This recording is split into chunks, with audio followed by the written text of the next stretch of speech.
Hello friends, my name is TheRealEmile and welcome back to Forza Motorsport 5.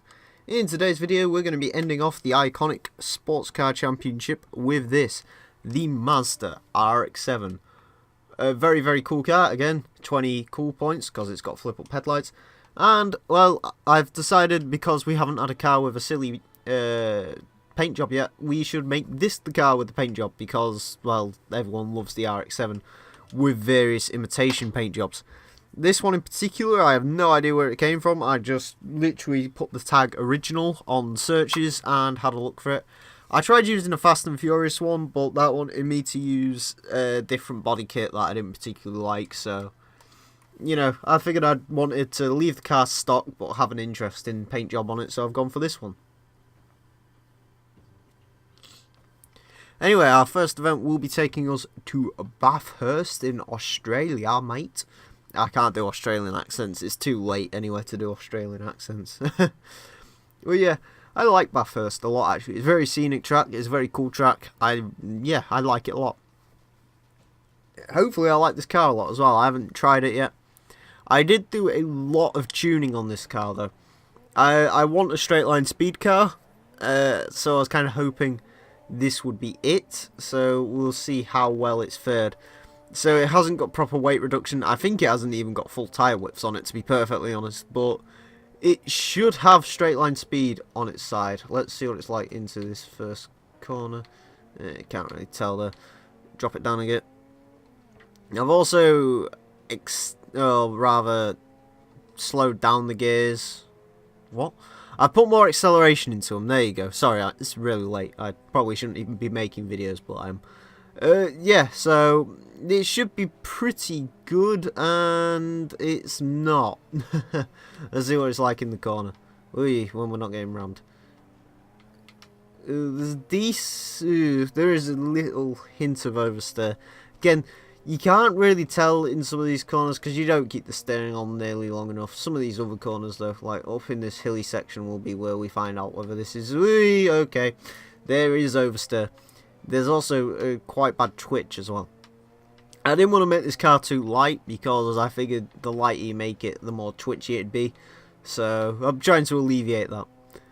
But anyway, the Mazda RX-7, very cool car. I do like the way this one looks. I wish we had the Spirit R in this game. I wish we had the body kit for the Spirit R. Unfortunately we don't, so that would be my choice of RX-7, but I do really like the RX-7. I like all Mazdas that are rotaries just because I love rotary engines. The noise they make is so fantastic. You'll hear it on the straight. And what sounds better, this or a supercharger? Well, I don't know, that's a difficult question, but definitely the rotaries do have some of the coolest noises ever. 787B, if you've never heard that car before, oh my god, that is the best sounding racing car ever. It's fantastic. I like supercharger noises as well, just because they're different. They're not the usual wah, you know, that sort of thing. I'm making engine noises, yeah. But yeah, I like the rotary engines. They're really cool. They're actually pretty good as well, as long as you take proper care of them. I have heard horror stories where you will just completely lose like a third of your engine, because these are only, technically they're 1.3 because of the gaps in the rotary. I could explain how a rotary engine works, however I don't want to. No, I do know. I know how they work basically, but I would rather put that into a different video. Maybe I should do that, like a car in depth or something. I want to do vehicle guides, if I'm honest, for Horizon 2, but nah, I believe that would probably involve writing a script, and I'm not particularly good at writing as it is, so I just like to do these off the top of my head, and sometimes I'll go and a lot, but you know, it seems to have worked quite well so far, so we'll keep on rocking on it. Also notice how it's got the Japanese speedo. Every car in Japan is limited to 112 miles an hour, including the Nissan GTR, which makes it completely pointless. I don't get why, well, I get why they've done it, sort of. It does make sense. It's like saying here in England, limiting all cars to 70 miles an hour because you can't go over 70 miles an hour on a motorway. It makes sense, but it's a bit of a hard one to impose, really.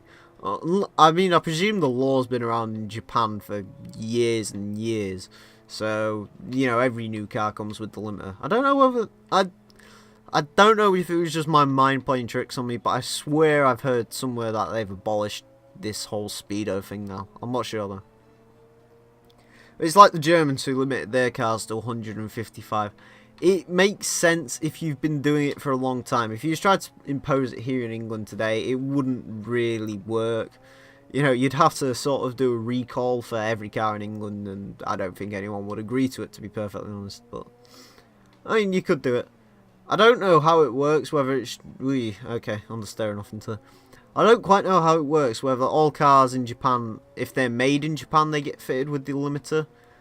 Similar to most German cars, say for the big, expensive SLS things, you know, whether they get limited or not. I don't know how it works, to be precise, but if we did it in England, it would be pointless anyway, because the only thing you'd limit is Aston Martins and Land Rovers, because that's pretty much all we make. Oh, and JX. JX, yeah. I'm not going to try and do accents at this. Right. But overall, this RX-7 doesn't seem half bad. It survived Bathurst, which is... If you ever build a car on this game and you think it's fantastic, just take it to Bathurst and see what Bathurst makes of it. Because, of course, you've got long straights, you've got winding, sweeping corners at the top section. You know, it's pretty perfect to test out whether the car you've built is good at just one track or whether it's good at them all. Because this has sections out pretty much every track, so it's pretty good. As far as faring well, there's a slight dent in it. Japanese cars have quite good deformation on Forza, so any crash that happens in this probably won't be nearly as bad as it looks. Anyway, taking away 11 grand there. Are we going to get pushed into another driver level? Yes, we are. There we go. Another 70,000 credits. Yeah, I know life this game for a little bit. I'm not going to lie. I enjoy Forza a lot. I can't wait for Forza 6. It's going to be a fantastic, fantastic game. You know, I've seen mutterings of this in the comment section where saying, oh, if Forza 6 isn't very good, well, it's going to be dead and everyone's going to buy a PlayStation and buy a Gran Turismo. No, they're not. At least for me, anyway. I don't think Forza's dying at all. Honestly, I think Forza 5 and Horizon 2 have been great games, like Forza 4 was. I mean, technically, yes, the lack of cars is a bit of an issue, but in all my time playing Forza 5, you know, occasionally I have thought, oh, I wish this car was in here, but I've wished that in every racing game. I've never said to myself, you know, oh, I desperately wish there was more cars than this.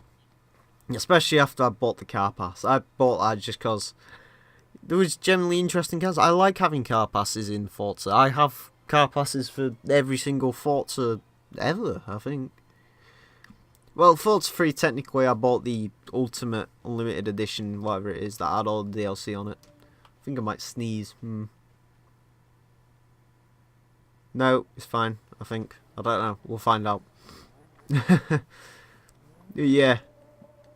Also, the RX-7 is actually a pretty good looking car as well. Just getting back onto the RX-7. It's a pretty cool car. Alright. Who are we chasing down? Well, we're chasing down a Supra. I need to itch my nose. Hold on. Okay, right, we're back. Yeah, there's a Toyota Supra, which is being driven by a man, and there's an RX-7, another one, which, yeah, you know, compare this against another RX-7. We'll see how well it fares. But yeah, I mean, this doesn't seem like a half bad car, to be honest. I think maybe I should have put a bit more into handling, maybe, but I don't think the extra power is going amiss, to be honest. Oh, we've got minis. Chase events. Did I explain autocross last time? I don't think I did. I explained it in the Citroen video. Chase events, basically you chase two cars around the track, they get held up by traffic, and then you just overtake them. Such as Mr. MLG Cat Recon up here. Very cool name there, sir. I applaud you. But yes, it's minis on Silverstone, obviously, because England. because apparently we all drive minis in England, because, yeah. It's also cloudy, because that's exactly how it is in England.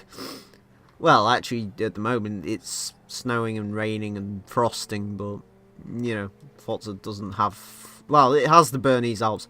I wish snow was a condition you could race under. I wish rain was a condition, honestly, in this game, but... I figured we'd go to third person for a bit of a different camera view and promptly smack into a mini. I can't drive third person in this game. I can't drive any person other than bloody cockpit view in this game. Whether that's a testament to how good the cockpit view is or not, well, I don't know, but it's definitely a very cool cockpit view. I like it. I like this one a lot more than the one on Horizon 2. That one, it seems like you're just bending over the dials, so your face is just shoved in the dials. Whereas on this, you know, you can see the rest of the car and various other bits and bobs. Yeah, I like the cockpit view on this game. I wish they'd bring this one back for Forza 6, not the Forza 4 and Horizon 2 ones where they're a bit closer to Europe. I like this one where you can sort of see most of the car and other things. It's probably a weird seating position in real life, but whatever. We don't have video games to pretend it's real life.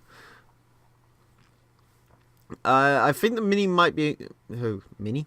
The Mazda might have fared okay in this race. Apart from that bump the AI decided... Yeah, see? The Japanese cars do have some weird deformation. The Minis don't. The Minis are solid because they're built by big burly men in a factory somewhere in England. Or Germany now, unfortunately. But, I mean, we won't get into that debacle. I'll save that for another video at some point. So many video ideas, yes. Anyway, that's level 8 reached on that, which is quite cool. So now I've got level 8 affinity with Mazda, if I ever decide to drive any of their cars again. I don't know, I think I finished the one prototype series, which was where I was using the 787B, so yeah. Loading screens, oh loading screens, why can't you load the loading screens? Have I already done the prototype racing? Yes I have, I've only got V8 Supercars through. Anyway friends, that actually wraps us up for the iconic sports car championship. I do hope you have enjoyed watching many iconic sports cars take to the track. What we're going to be doing next, God knows, we'll see at the time. But anyway friends, until that fateful moment, I will see you guys later. Farewell.